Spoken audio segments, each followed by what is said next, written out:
must be a dreadful situation. We understand Joe Biden is trying to extricate some American citizens, but it's a very tricky situation, isn't it?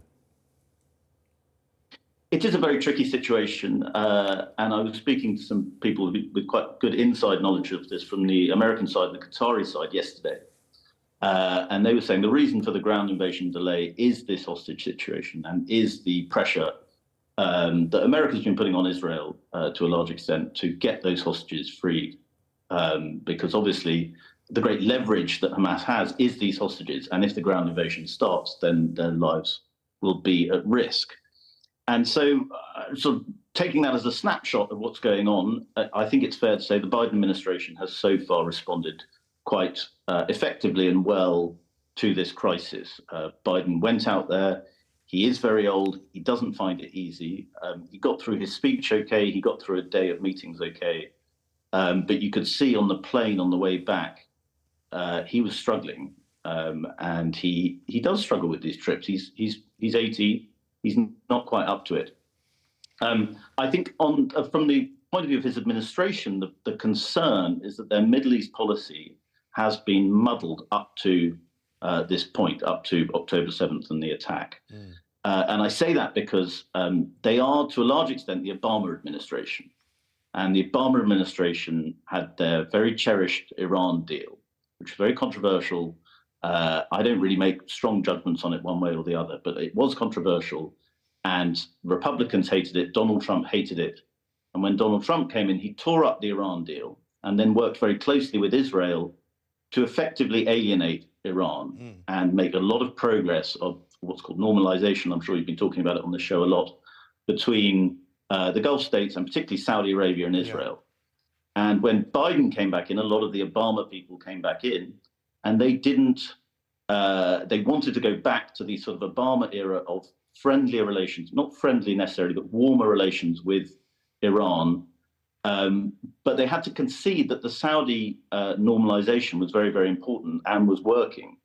And so what they did, sorry for this slightly long-winded explanation, right. What they did was they tried to do both at the same time. They tried to warm up Iran. We saw that $6 billion in Iranian dollars deal a few weeks before the attack, while carrying on with Saudi-Israel normalization. The worry for a lot of analysts now is that they've got this wrong.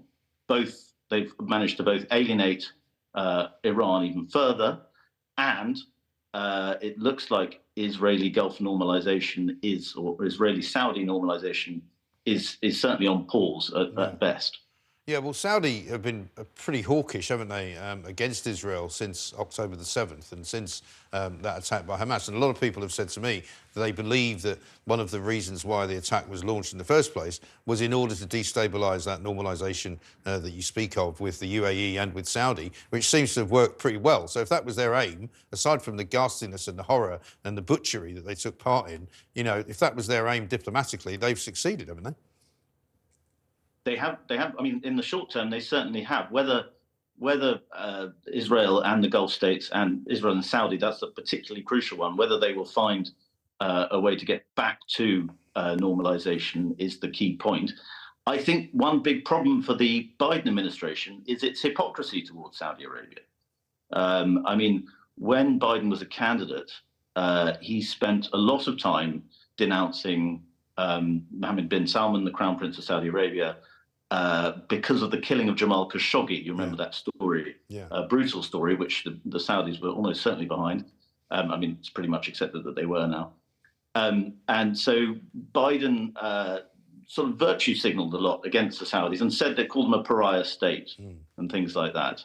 And then once he was in power and the realities of being president of the United States kicked in, and, you know, a global energy crisis partly caused by the war in Ukraine, he realized he couldn't really alienate Mohammed bin Salman. So they went back, the U.S. administration went back to the relationship which they normally have with Saudi Arabia, which is this very awkward dance of friendship where we sort of know, or the Americans sort of know, that they can't stand anything that the Saudi kingdom stands for, that it is a Wahhabist state, that it is repressive, even if it's liberalizing under MBS a little bit, but it's a brutal place. And so there's a sort of uncomfortable friendship that's reemerged under the Biden administration, Biden had to go out and see him. Antony Blinken, the Secretary of State, had to make sort of polite remarks. They did a kind of spectacular reverse ferret on Saudi Arabia. Right. And now Saudi Arabia don't seem to be that keen on the Biden administration. They stood up Antony Blinken for a day, which is not how US Secretaries of State are used to being treated. Right. And then after they stood him up, MBS lectured Blinken about Israeli aggression against Muslims. And then Blinken was similarly quite brusquely treated by al-Sisi, the Egyptian president. And then the meeting between Biden when he came out and both MBS and al-Sisi, that was also cancelled. Yeah. So it looks like the Arab states are not that keen on American diplomacy at the moment.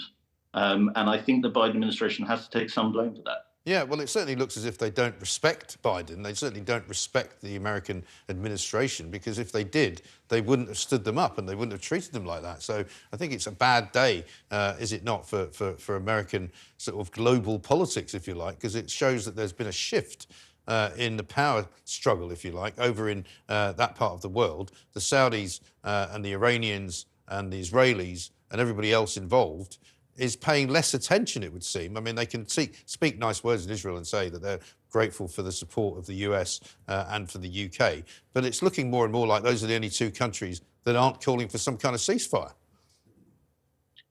Well, yes, I think, I mean, you can't really blame Biden for this entirely. This is US policy in the Middle East has been muddled, incoherent, disastrous from since the Iraq War and arguably before. Yeah. Biden has not actually made it any better, but I think we have to accept, and Antony Blinken, the Secretary of State, has said this on numerous occasions, the post-Cold War era is over, and the American period of unipolarity was always a bit of a fantasy, and it's certainly over now, and we are, as Xi in China and Putin in Russia, they love to keep pointing this out, but it's true to a large extent. We are now in a multipolar world where there are different superpowers competing for influence, particularly in the Middle East. And you can see this with China sending their navy towards the Gulf now. America is no longer the world's policeman, but it's in a sort of funny, particularly under Biden, it's in a sort of funny muddled role where it's slightly playing the world's policeman, but also accepting that it's no longer the world's policeman. And so therefore its threats have arguably slightly less weight, even though, of course, the American military is still overwhelmingly powerful. It can't quite threaten, I mean, I'd say its threats against Iran are a little bit less dangerous than they were even under Trump, because everybody thought Donald Trump was so insane that they didn't know what he was going to do with Iran. And so I think that Iran may be, obviously, threats against Iran have worked before, but you can see Iran already testing out, sending drones to US bases in the Middle East. They're testing out America's willingness to respond. And I think the reason they're doing that is that they feel that the Biden administration's policy is a little bit of a muddle.